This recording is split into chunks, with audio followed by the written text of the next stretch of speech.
Hello, and welcome to another episode of The Real Hub TV, where we talk about everything from buying, selling, investing, and of course, mortgage finance. I'm Chantal Grayson, your licensed real estate and mortgage professional in the state of California.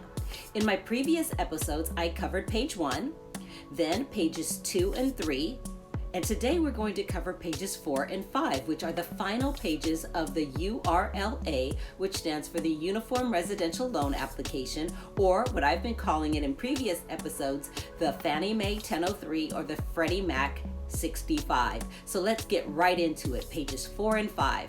Page 4 is actually just a continuation from page 3 with a few declarations. So the Fannie Mae 1003, we are currently on page 4, Section 7, which is details of the transaction continued. Details of the transaction. This means the transaction that you're currently applying for a loan for. So it could be a purchase. It could be the purchase of an investment property or a secondary home. It could be a refinance, whether it's rate and term or cash out. All of these things we'll go over. So starting with Section J, subordinate financing. K, borrower's closing costs paid by the seller. Again, don't forget, some loan products allow the seller to help you with some of your closing costs. Other credits, loan amount, including PMI, MIP, or funding fee financed. PMI just stands for private mortgage insurance. Funding fees, finance, loan amount, and M&M, you'd put that here. Cash from the borrower, subject to lines J, K, L, and O from I.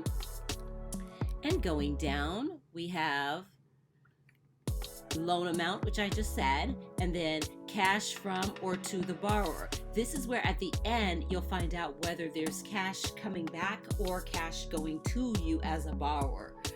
Okay, moving up here, we have Section 8, declarations. If you answered yes to any of the questions through I, please use the continuation sheet for an explanation. The continuation sheet can be found on page 5. So again, we're now on section number 8, declarations, which is a continuation again from page 3. So that's why it's starting off with F. Now, this section here is where the borrower will answer, and this section here is where the co-borrower will put their answer. So F, are you presently delinquent or in default on a federal debt or any other loan, mortgage, financial obligation, bound, or loan guarantee? Yes or no? Are you obligated to pay alimony, child support, or separate maintenance? Yes or no? Is any part of your down payment borrowed? Yes or no? Are you a co-maker or endorser on a note? Yes or no? Are you a United States citizen? Yes or no? Are you a permanent resident alien? Yes or no? Section L. Do you intend to occupy the property as your primary residence? If yes, complete the M question below.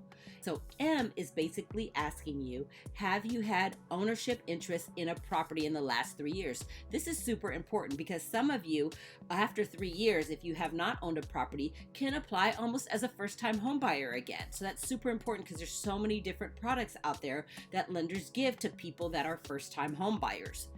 What type of property did you own? Principal residence, PR, secondary home, SH, investment property, IP. You're going to put that in this section right here.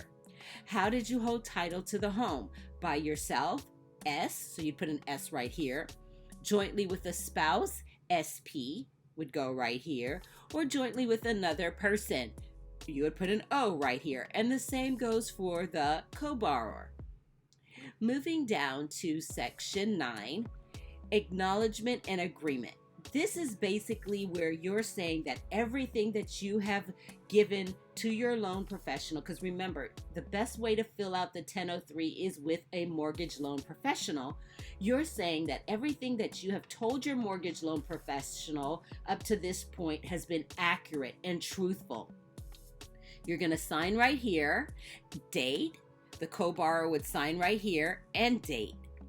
Okay, moving down the section, information for government monitoring purposes. So section 10 is information for government monitoring purposes. Now, a lot of people choose not to fill out this section, but by law, your mortgage professional will have to fill out this section on your behalf.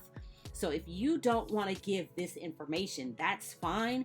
You would just check right here where it says borrower, I do not wish to furnish this information, or co-borrower, I do not wish to furnish this information, which just basically means that you're not willing to tell your loan professional the following questions. So the first thing that they're going to observe is whether you're Hispanic or Latino or not Hispanic or Latino.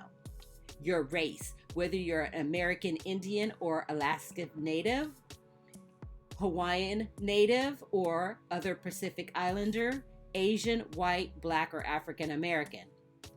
Again, so even if you wish to not furnish this information, and furnish just means give the information freely to your loan professional, it's okay. They still have to fill it out. So they're going to check that you decline to give the information, and then they're going to observe your ethnicity and say whether you're Hispanic or Latino, not Hispanic or Latino, your race, whether you're American Indian or Alaska Native, Native Hawaiian or other Pacific Islander, Asian, white, black, or African American.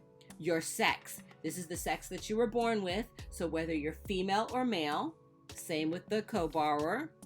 To be completed by the mortgage loan originator. So this information right here is information that the mortgage loan originator will fill out.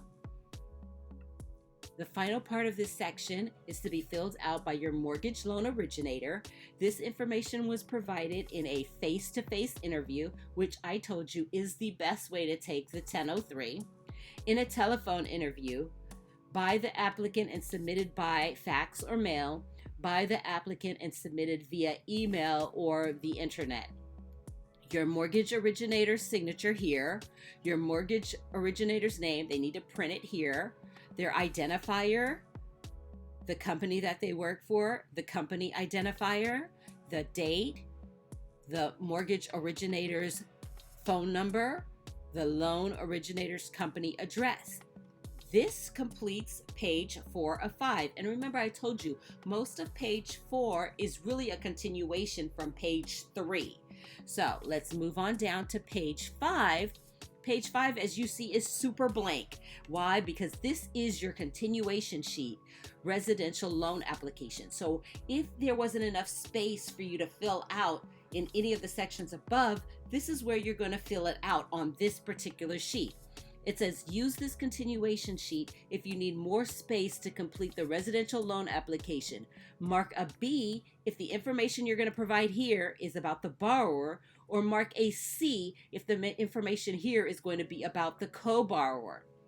Then you're going to put the borrower's name here, co-borrower's name here. Again, don't forget, you're not going to know what the agency case number and the lender case number is. That is something that your mortgage loan professional will fill out for you. So don't forget, on page 5, it's pretty blank. And that is because page 5 is your continuation sheet, your residential loan application. This is where you will fill in any information that you are not able to fill in throughout the application because you ran out of space.